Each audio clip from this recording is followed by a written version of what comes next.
EVM चोरी नहीं हुई इसलिए हार गई बीजेपी। जनता की नाराजगी का सिर्फ ट्रायल था चुनाव। इस बार ईवीएम में कथित गड़बड़ी नहीं हुई, पुलिस प्रशासन को नहीं लगाया गया और इसलिए बीजेपी चुनाव इस बार हार गई।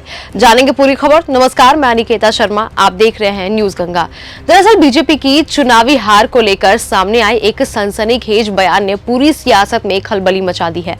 दावा किया गया है कि बीजेपी वास्तव में चुनाव हारी नहीं, बल्कि उसने जानबूझकर ईवीएम में कथित घोटाला, पुलिस प्रशासन और सरकारी मशीनरी का इस्तेमाल नहीं किया ताकि यह पता लगाया जा सके कि जनता के अंदर पार्टी को लेकर आखिर कितनी नाराजगी है। और ये और किसी ने नहीं बल्कि अखिलेश यादव के बयान है। पहले आप ये बयान सुनिए। 12 साल का ही रिटर्न गिफ्ट मिला है बीजेपी को। बीजेपी अगर कुंदरकी की तरह चुनाव लड़ती या बंगाल की तरह चुनाव लड़ती, बीजेपी फोर्स को लगा देती और जैसे चुनाव लड़ते हैं बीजेपी के लोग, तो बीजेपी की हार नहीं होती। ये आपको हमको समझने की बात है। उन्होंने बिना पुलिस प्रशासन को लगा के, बिना बेईमानी किए, बिना ईवीएम पे कुछ घोटाला किए देखना चाहते थे कि कितनी नाराजगी है उन्हें।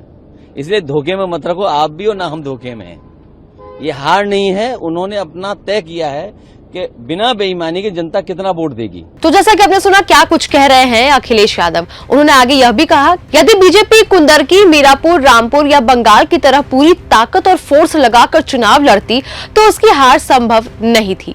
आरोप लगाया गया कि पिछले कई उपचुनावों में पुलिस प्रशासन के इस्तेमाल से लेकर वोटिंग में गड़बड़ी और बेईमानी तक की गई, लेकिन इस बार बीजेपी ने कथित तौर पर निष्पक्ष चुनाव करवाकर जनता का मूड जानने का कोशिश किया।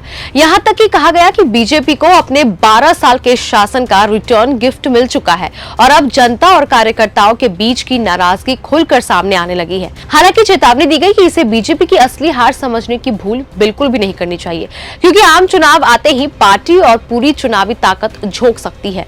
दतिया के नतीजों पर खुशी जताते हुए कहा गया कि वहां की जनता और समाजवादी पार्टी के कार्यकर्ताओं ने पूरी जिम्मेदारी के साथ इंडिया गठबंधन का साथ दिया। अब सबसे बड़ा सवाल यही है, क्या निष्पक्ष चुनाव होते ही बीजेपी की ताकत की असली तस्वीर सामने आ गई, या हार के बाद ईवीएम और फोर्स के नाम पर नया राजनीतिक बहाना तैयार किया जा रहा है? आपको क्या लगता है, हमें कमेंट सेक्शन में जरूर बताएं। तब तक के लिए धन्यवाद। अगर आपको ये हमारा वीडियो पसंद आया हो तो इसे लाइक और शेयर करना बिल्कुल ना भूलें। साथ ही हमारे चैनल न्यूज गंगा को सब्सक्राइब और फॉलो जरूर करें ताकि देश और दुनिया की हर बड़ी खबर आप तक सबसे पहले पहुंचे।